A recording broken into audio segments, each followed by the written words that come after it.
eu sou Cris Amarante, arqueóloga. Você está no canal Arqueologia Alternativa. Hoje nós vamos fazer mais um vídeo de estudo para o IFAM. Esse é o concurso IFAM número 19. Vamos estudar a portaria 137 de 2006. Lembrando que não é uma aula, é um comentário da lei. Estou compartilhando o meu estudo com vocês. Bem, este tema da educação patrimonial é um tema que muito mexe comigo. Nós temos outros vídeos aqui no canal sobre educação patrimonial, inclusive já fiz um específico para o concurso e fiz outros para o canal também, já fiz até vídeos para outros canais, como o canal Contextos Arqueologia, tem vídeo meu dando aula lá ao vivo de educação patrimonial. Mas vamos aqui ao que interessa, que é o vídeo de hoje. Se você ainda não é inscrito no canal, se inscreve, dá seu like, seu joinha aí e continua nos acompanhando, ok?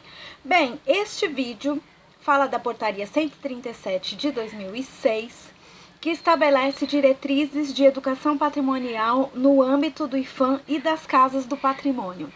Cris, você vai ler essas leis? Sim, vou ler e comentar, até porque é uma portaria pequenininha e no final eu vou fazer uns comentários pessoais do que eu acho que deveria ter e não tem, umas coisas que me incomodaram, outras coisas que eu acho que podem ser aprimoradas para o futuro. Beleza? Bom, no artigo 1º, a gente tem aí... Primeiro, essa lei começa com uma coisa interessante. Eu não vou ler tudo, senão vai ficar muito cansativo para vocês. Eu vou deixar aqui embaixo no vídeo, tá? O link para ela. Mas vocês vão ver que no início, ela vai considerar outras leis que foram feitas antes dela, as quais ela vem dando diretrizes por causa dessas outras leis. 3 delas a gente já fez vídeos aqui no canal. Um é a própria Constituição Federal, né, e os seus artigos voltados para o patrimônio.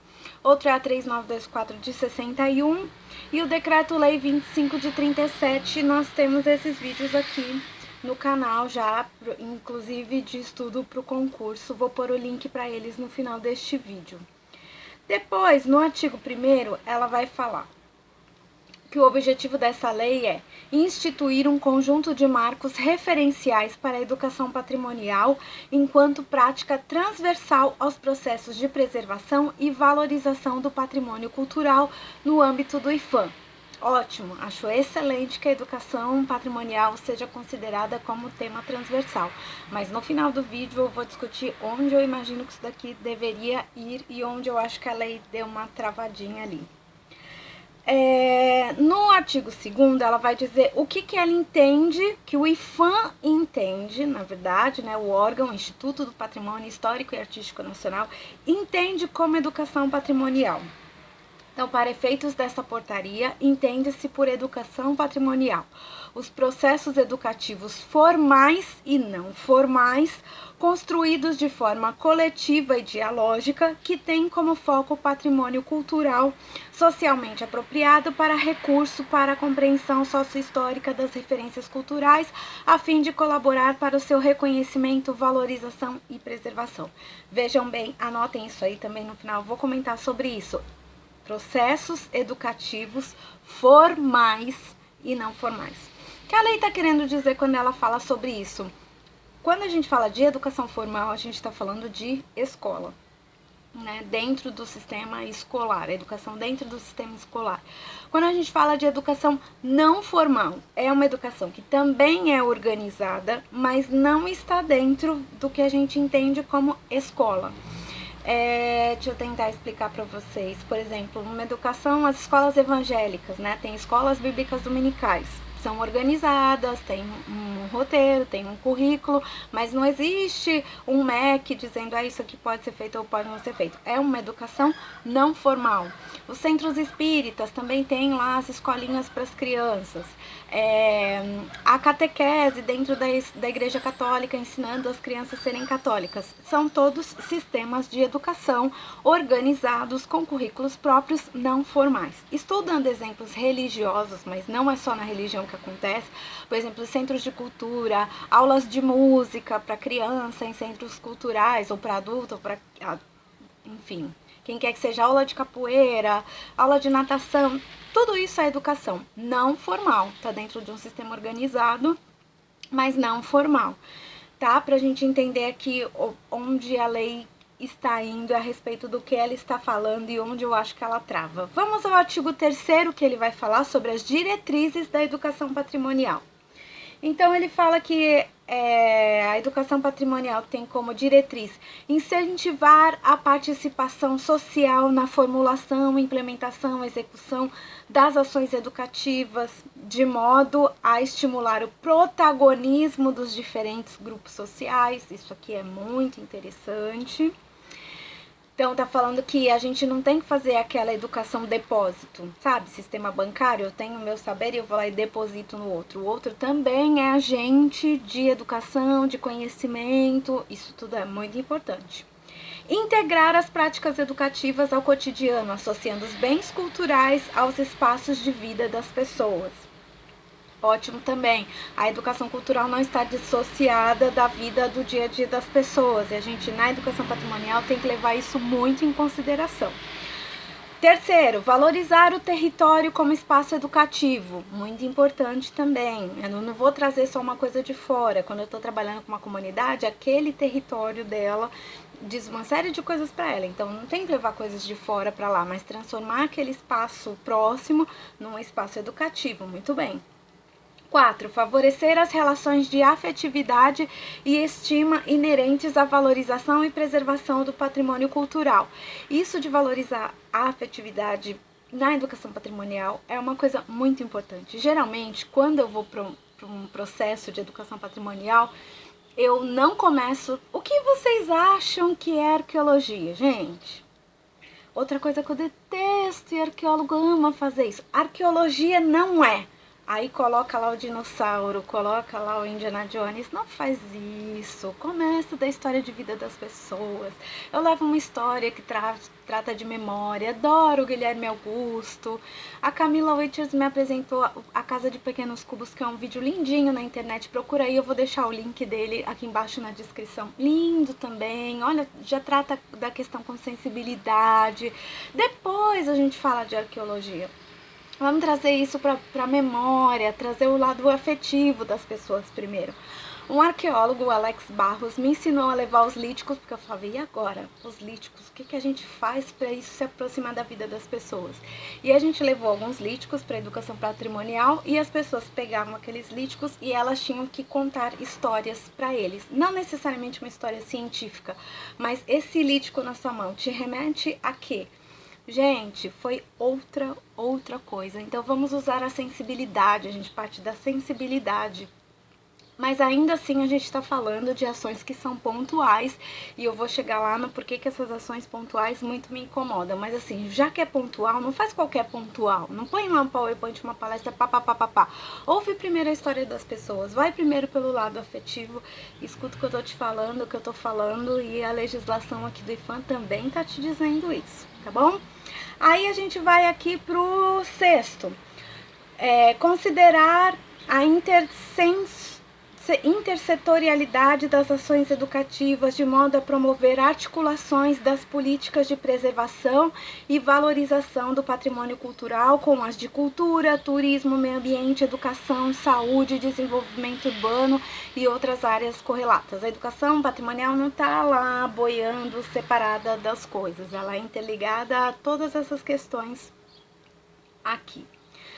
7. Incentivar a associação das políticas de patrimônio cultural às ações de sustentabilidade local, regional, nacional.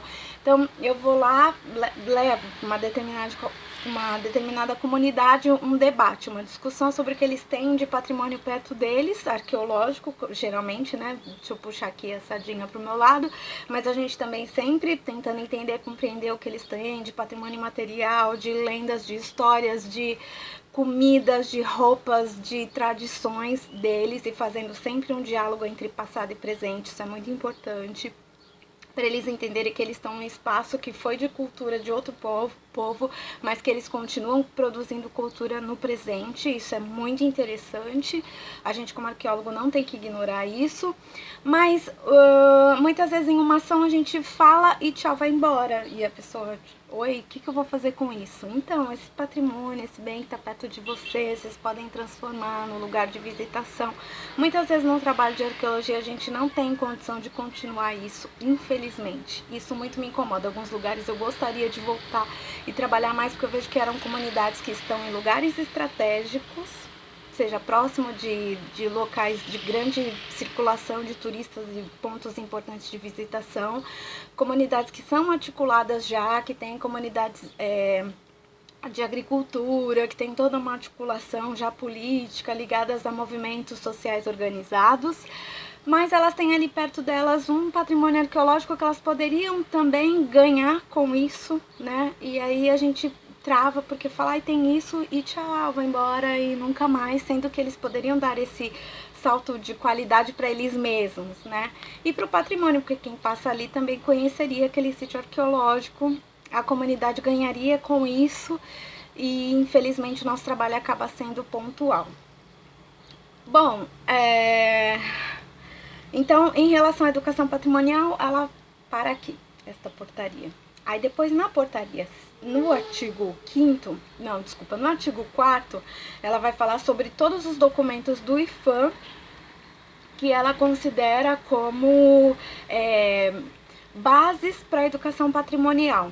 Então ele fala das referências práticas de educação patrimonial pelo IPHAN e as publicações de educação patrimonial, históricos, conceitos e processos, IPHAN 2014, e a publicação Educação Patrimonial e Inventários Participativos IPHAN 2016. Essas publicações estão lá no IPHAN, leiam isso para o concurso. Tá? Isso é importante porque é o IPHAN dizendo, nós entendemos que esses documentos são o que nós entendemos como educação patrimonial, então leiam.